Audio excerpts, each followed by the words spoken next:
Hello and welcome to the One Question Leadership Podcast. This is Jill Bodensteiner, Director of Athletics at St. Joseph's University. As leaders, it's really important that we're clear regarding our goals and our vision and how those integrate into the greater university goals.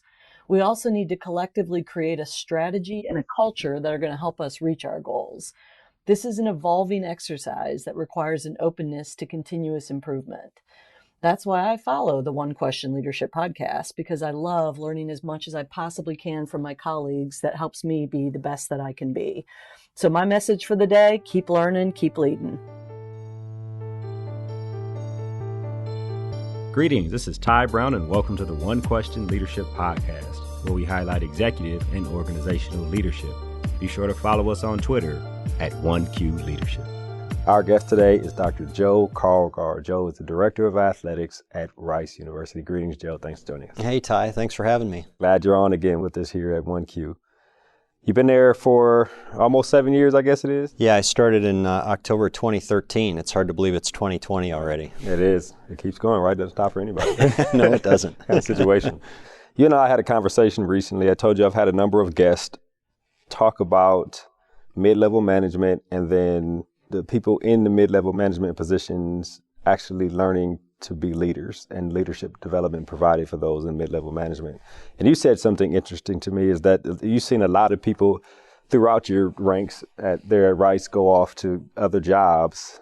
So it is of the utmost importance for you to have talented people in those entry level and positions that are going up to junior level, mid-level as you come up to the ranks. Talk to me a little bit about how you ensure that at Rice. Well, I think about each of the senior leaders that we have in the athletics department really is kind of a mini athletics director themselves. And they have to be thinking about their talent pipelines in the same way that I think about mine. So we've been very fortunate in that we've had a really strong senior team throughout my tenure and a really diverse set of experiences. And I think that our senior leaders have done an outstanding job of making sure that the pipeline of talent is filled, such that if they are to leave, that we're able to, bring somebody up to their level from within. And, that goes back to a tenet that I took from Built to Last, which is my favorite management book, which is the best talent is homegrown talent. If you can structure your organization that way, it doesn't always work out, but if you can structure your organization that way, people that they spend some time when they come into the organization learning the values and culture of the place.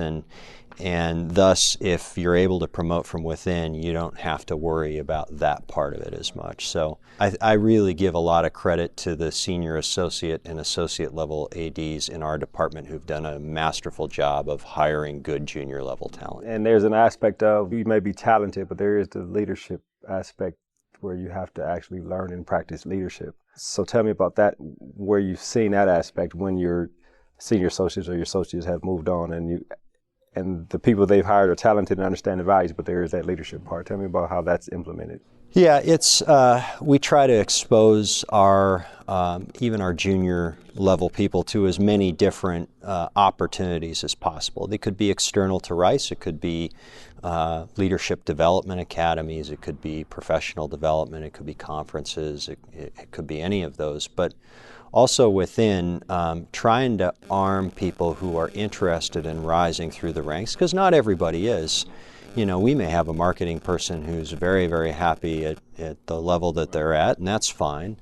But if you're interested in rising through the organization, you're interested in becoming an athletics director, or you want to go work on the general campus in a higher role, then what I like to do is think about ways that we can kind of shuffle the deck and provide people with opportunities outside of their specific silo.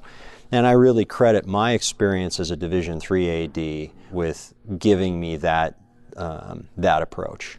Because at the Division III level, you just don't have as many staff people around, and so you have to take a generalist approach, and everybody has to know a little bit about everything. And so, we're really fortunate right now. We launched a strategic plan last April, and so we have lots of opportunities for people to step outside their comfort zone and develop leadership capabilities in areas where they may not have seen those opportunities before. Do you put people around them, I guess. Does somebody identify something they want to be a part of, or do you go to people and say, I know your skill set and I know you probably could take some of this on too? Or how does that process work? It's a combination of the two. We first look for people to raise their hands, but then we try to fit people, in areas where we think that they'd provide the best perspective. So, you may have on a certain committee within the strategic plan, for example, you may have 9 experts in that committee, and you really do need an outsider. You need somebody who has no idea what's going on, just to be a little bit disruptive in those meetings and help people think differently. So it's a combination of the two. Generally, I've been very happy with the response that we've gotten from our junior and entry-level employees on their engagement with the strategic plan and our goal committees. That's a pretty excellent experience to be a part of, right? As you come in entry level into your career and you're going through implementing a strategic plan, and you get the chance to be a part of something where it probably wasn't a part of your job description, but you're coming in and you're learning. Yeah, and I think having that, for that next job, whether it's at Rice or some other place, I think that really helps you stand out among your peers. If you're not just seen as the development guy, you're not just seen as the compliance person. I mean, I think, the test case that I think of, the person who really grew the most throughout his time at Rice was Brian Blair, who's now the chief operating officer at Washington State. And Brian came in as our compliance guy. Right. And by the time he left, he started as an associate AD. By the time he left, he was senior associate AD. He had oversight of both track programs. He at one time had oversight of our soccer program. He was number 2 on football. He oversaw strength and conditioning.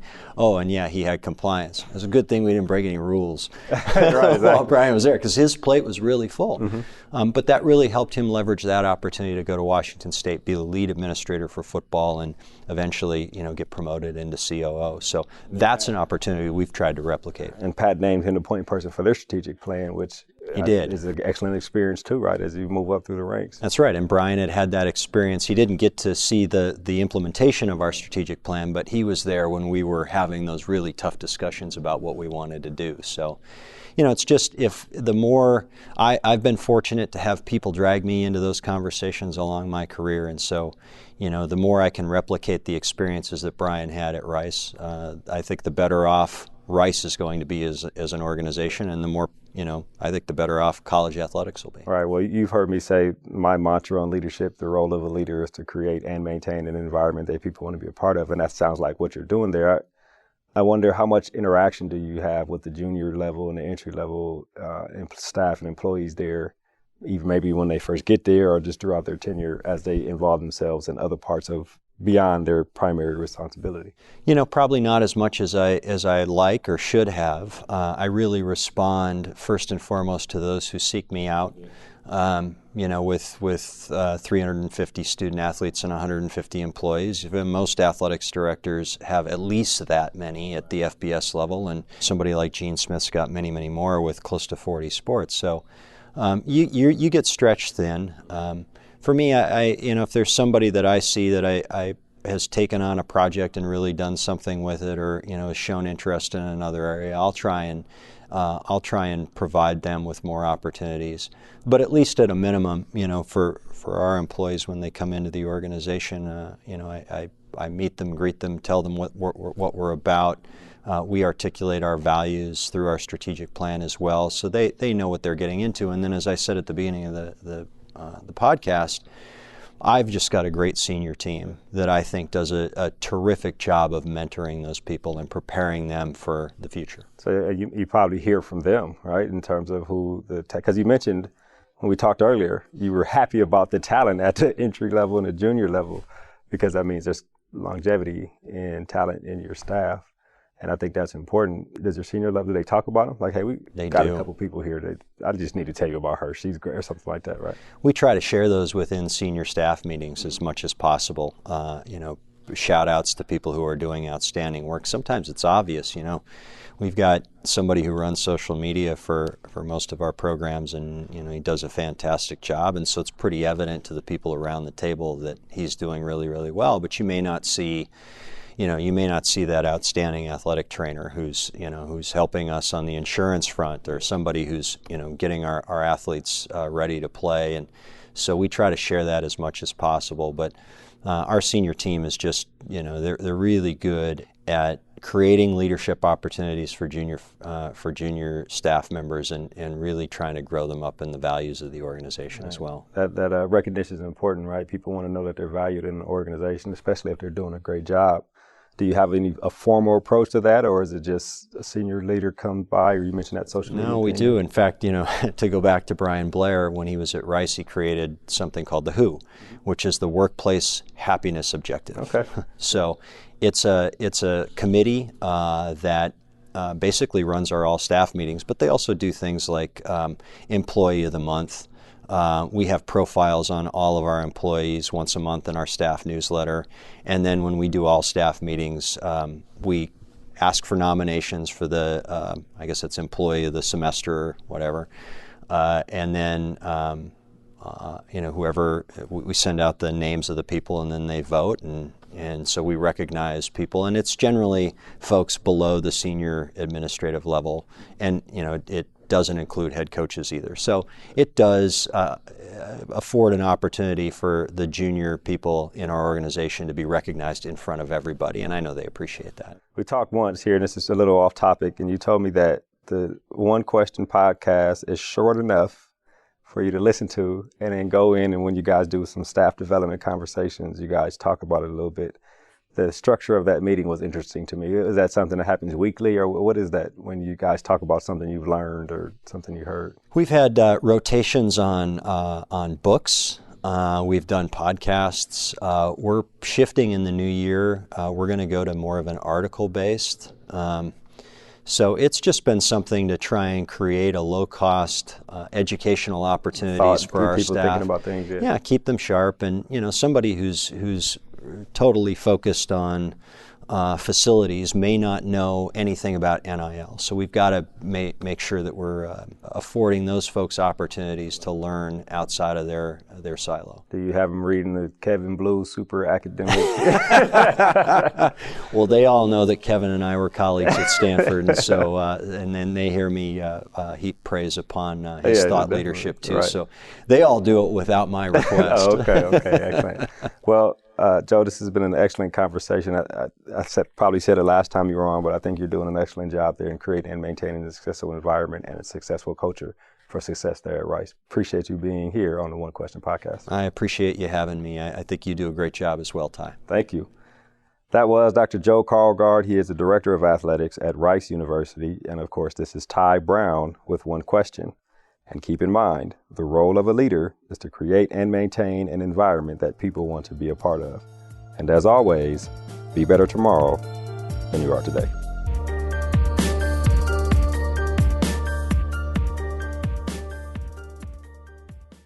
This episode of the One Question Leadership Podcast is produced by Spades Media Group, solving problems using creative leadership.